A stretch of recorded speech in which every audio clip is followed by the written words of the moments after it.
Okay, you guys, so this is the chair that I'm going to be showing you guys how to do a DIY project on and turn it into this. I am so excited to be doing DIY projects. I haven't done one in a while, but you guys, let's get into it because you know your girl got the scoop. Okay, guys, this is the actual chair that I'm going to be reupholstering. As you guys can tell, it's like really, really dirty. It has a lot of freaking stains. And I'm just like over this chair. But I was like, you know what? I'm ready to throw it out. And then I was like, you know what?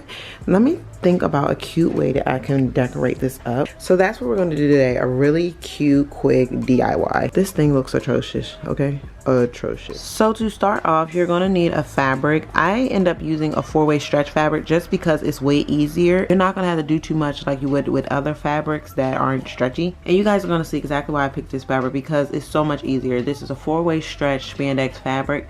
If you want to, you can use fabrics that have no stretch. They're a little bit more tedious. This one, it actually pulls because you figure anything that stretches fits your body good, so it's automatically going to fit a couch good.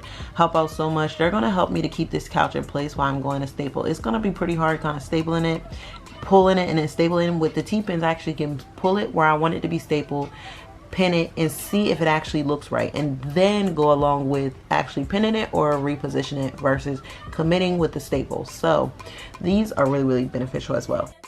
So for this project, you guys, another tool I'm going to be using is this staple gun and some staples. I ended up getting the T50 staples in a 1/2 inch. That way they're a little bit longer, you guys, so they can actually go through the wood and stay put. Now, this was my first time using the staple gun and I actually pretty well. It's very, very easy to use. It's not hard at all. So this is very easy for beginners. Just make sure you're careful of when you're stapling and where you're stapling so you don't hurt yourself. So next, you guys, we're gonna go ahead and get into this couch. Now, as you guys see, the couch is pretty basic and I'm just gonna cover it over. And like I said, I have this fabric that is a 4-way stretch. So it's gonna be really, really easy with doing this. So first, I'm just gonna go ahead and place it onto the couch just to see where I want my placement to be. Now with this couch, it actually stretches and I'm gonna be pinning it. So that's what I'm doing now. I'm moving it around and pinning it, just so I can like work with it and see where I want to pull the stretch. So I did do 2 pins at the top on each side just to hold it up, and then I'm gonna work my way from there to actually just pulling the fabric a little bit more tighter. Now also in my crease, you see my couch can actually like bend, but you guys, if yours doesn't bend, you can do the same thing. All you have to do is pretty much just take your time with pushing the fabric inside the middle of your couch. So it's pretty much the same thing. Now right here, as you can see, you guys, I did like a little incision. So this is how I put the pins in. Basically, I'm just pushing the pins in so I can get a better hold.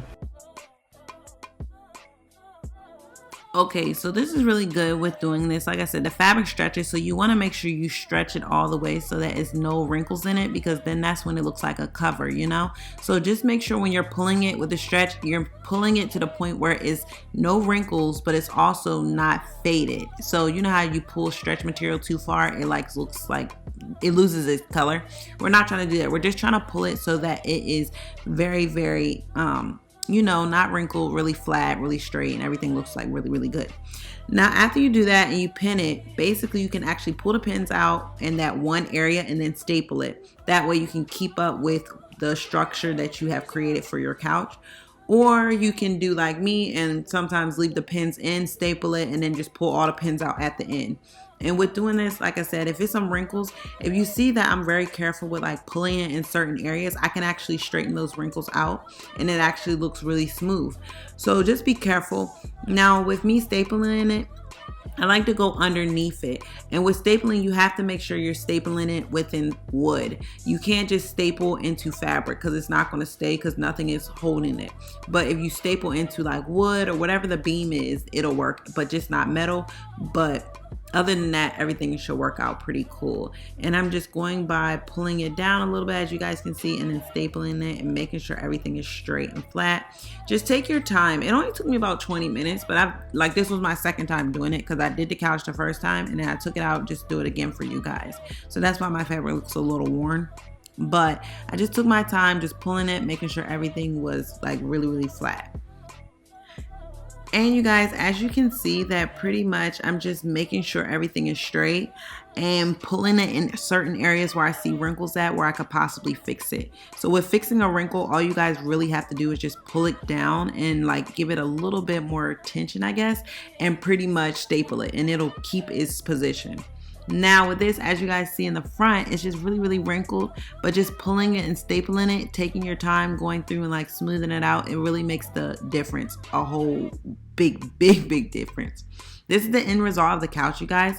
I hope you enjoyed this video. I really enjoyed making it. This is like the perfect accessory for my beauty room, so I was like really excited. And also something I want to touch on is the back of my couch. It kind of looks like unfinished, but it doesn't matter to me because nobody's going back there and that couch is going to stay on that angle. But if you guys want to finish yours in a neater way, all you have to do is like pretty much fold it under and staple it instead of just pulling it like I did. But this is the end result. I loved it. It's the perfect accessory, as I said, and I can't wait to do more DIY projects. So I'll see you guys in my next one. Mwah! See you guys.